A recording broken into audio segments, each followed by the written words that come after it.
That question has the answer built into it backwards. So let's just check the record, because it's public, it's short, and it's devastating. 1947. The United Nations proposes partition. 2 states, side by side, one Jewish, one Arab. The Jews accept. Understand what they were accepting. The territory offered was tiny. It was fragmented. It was militarily indefensible. You could drive across it in an afternoon. And they took it anyway, because a state is a state, and because they had just come out of the Holocaust with nowhere on earth to go. The Arab side rejects it. And 5 Arab armies invade the newborn country, openly declaring their intent to destroy it. So the War of 1948 was not a conquest launched by Israel. It was an offer refused and answered with an invasion. And the invaders lost. That's what happened. 1967. After another war Israel didn't start, Israel offers land in exchange for peace. The Arab League convenes in Khartoum and issues the 3 no's: no peace with Israel, no recognition of Israel, no negotiation with Israel. Impressively unambiguous. No ambiguity to spin. 1979. Israel gives Egypt the entire Sinai Peninsula. 3 times Israel's own size. Oil fields included fields Israel had developed and was producing from. Airbases it had built. And it evacuated its own citizens to do it. In exchange for a peace treaty. That treaty has held for 45 years. 1994. Peace with Jordan. Also holding. 2000. Camp David. Israel offers roughly 97% of the territories. Arafat refuses. And this is the part that matters. He makes no counteroffer. None. Not a lower number. Not a different map. He simply leaves. What follows is the second intifada. Buses. Cafes. A pizzeria. More than 1,000 Israelis murdered. 2005. Israel withdraws from Gaza entirely. Unilaterally. Asking nothing in return. Every soldier. Every civilian, 8,000 Israelis dragged out of their homes by their own army on live television. They dug up their own cemeteries and took their dead with them. They left the greenhouses standing. A working export business, 50 million flowers a year to Europe.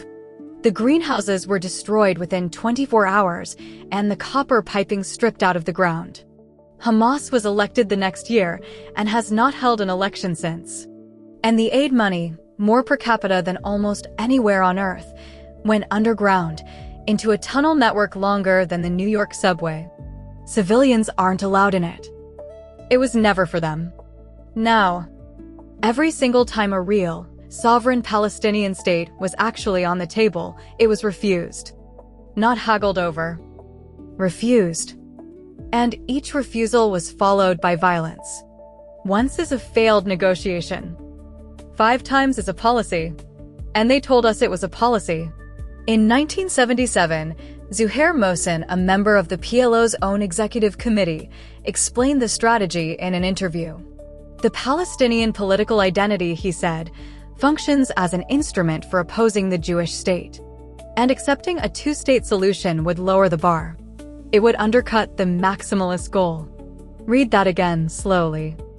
A senior PLO official explaining that getting a state would be a setback. Because the fight is the product, not the state.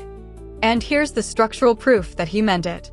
The Arab League forbade its member states from granting citizenship to Palestinians. Deliberately. Noni Darwish, daughter of the Egyptian Fedayeen commander in Gaza, puts it plainly, keep them refugees from birth to death, so the problem can never be solved. And it worked. Palestinian refugee status is the only one on earth you can inherit. 2nd generation. 3rd. 5th. People born in Amman, holding Jordanian passports, who have never seen the village, still officially refugees. Every other refugee on earth, Syrian, Sudanese, Ukrainian, is handled by one UN agency whose entire purpose is to end refugee status. Palestinians get their own dedicated agency, whose function is to preserve it. A movement that wanted a state would have absorbed its people, built institutions, and drawn a map.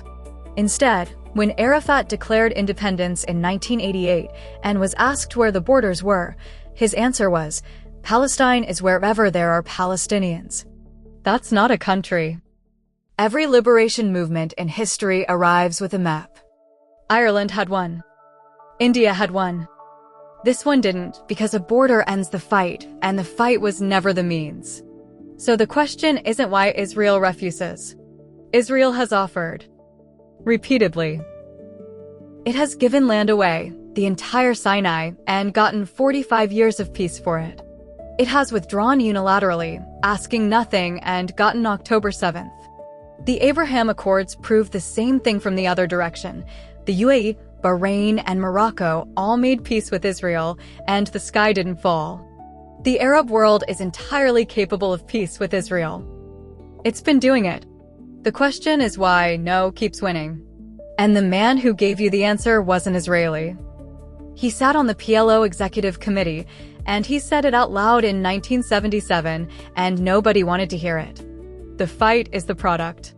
And a product that sells has no reason to stop.